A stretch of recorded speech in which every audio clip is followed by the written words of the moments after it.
एक ऐसी कंपनी जो आज हिंदुस्तान की नंबर 1 कंपनी है, जिसे शुरू किया था 10वीं पास एक लड़के ने, जिसने अपनी मासूम आंखों से बड़ा सपना देखा था, बिजनेस करने का सपना, और उसका यही सपना जुनून बन गया। हम बात कर रहे हैं रिलायंस इंडस्ट्रीज की, जिसकी नींव रखी थी धीरजलाल हीरालाल अंबानी ने। आज के इस वीडियो में हम बताएंगे कैसे हुई रिलायंस इंडस्ट्रीज की शुरुआत और क्या है इसका भविष्य।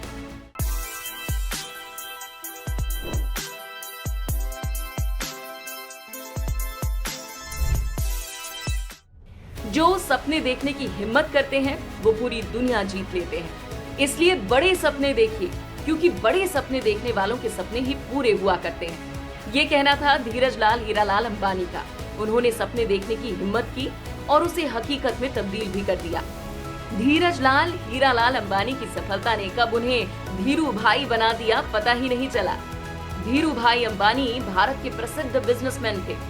धीरू भाई अंबानी ने 300 रुपए वेतन में काम किया, लेकिन जब धीरू भाई ने दुनिया को अलविदा कहा, उस समय उनकी संपत्ति 62,000 करोड़ रुपए से भी ज्यादा थी। रिलायंस उन भारतीय फर्मों में से एक है जिन्होंने व्यापार के मामले में भारत का नाम दुनिया के नक्शे पर रखा है। रिलायंस कमर्शियल कॉरपोरेशन की शुरुआत मस्जिद बंदर के नरसिम्हा स्ट्रीट पर एक छोटे से ऑफिस से हुई। यहाँ से जन्म हुआ रिलायंस कंपनी का। इस व्यापार के पीछे धीरू भाई का लक्ष्य मुनाफे पर ज्यादा ध्यान न देते हुए ज्यादा से ज्यादा प्रोडक्ट का निर्माण और उनकी क्वालिटी पर था।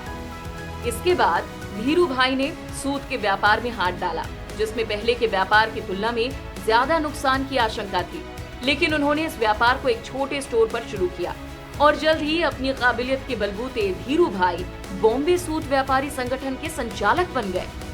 साल 1966 में अहमदाबाद के नैरोडा में एक कपड़ा मिल स्थापित की। यहाँ वस्त्र निर्माण में पॉलिस्टर के धागों का इस्तेमाल हुआ और धीरू भाई ने विमल ब्रांड की शुरुआत की। उन्होंने विमल ब्रांड का प्रचार प्रसार इतने बड़े पैमाने पर किया कि ये ब्रांड भारत के अंदरूनी इलाकों में भी एक घरेलू नाम बन गया। 1980 में धीरू भाई ने पॉलिस्टर फिलामेंट यार्न निर्माण का सरकार से लाइसेंस लेने में सफलता हासिल की। धीरू भाई को इक्विटी कल्ट को भारत में शुरू करने का श्रेय भी जाता है। जब 1977 में रिलायंस ने IPO जारी किया, तब 58,000 से ज्यादा निवेशकों ने उसमें निवेश किया। धीरू भाई गुजरात और दूसरे राज्यों के ग्रामीण लोगों को भरोसा दिलाने में सफल रहे कि जो उनके कंपनी के शेयर खरीदेगा, उसे अपने निवेश पर केवल लाभ ही मिलेगा। रिलायंस के कारोबार का विस्तार एक के बाद एक अलग क्षेत्रों में होने लगा। इसमें मुख्य रूप से petrochemicals, telecommunications, information technology, energy power, retail, textiles, infrastructure services, capital markets और लॉजिस्टिक्स शामिल हैं। रिलायंस अपने बिजनेस को हर क्षेत्र में फैला रहा है, जिसमें भविष्य में अवसर नजर आ रहे हैं, जिसकी वजह से बाहर की बड़ी बड़ी कंपनियां इन्वेस्टमेंट कर रही हैं। साथ ही पिछले कुछ सालों में बहुत ही ऐसी डील होती नजर आई जिसने कंपनी को आगे बढ़ाया है, क्योंकि सभी कंपनियां ये जानती हैं कि रिलायंस का भविष्य कितना सुरक्षित है। रिलायंस अपनी लंबी पारी के लिए बिजनेस कर रहा है।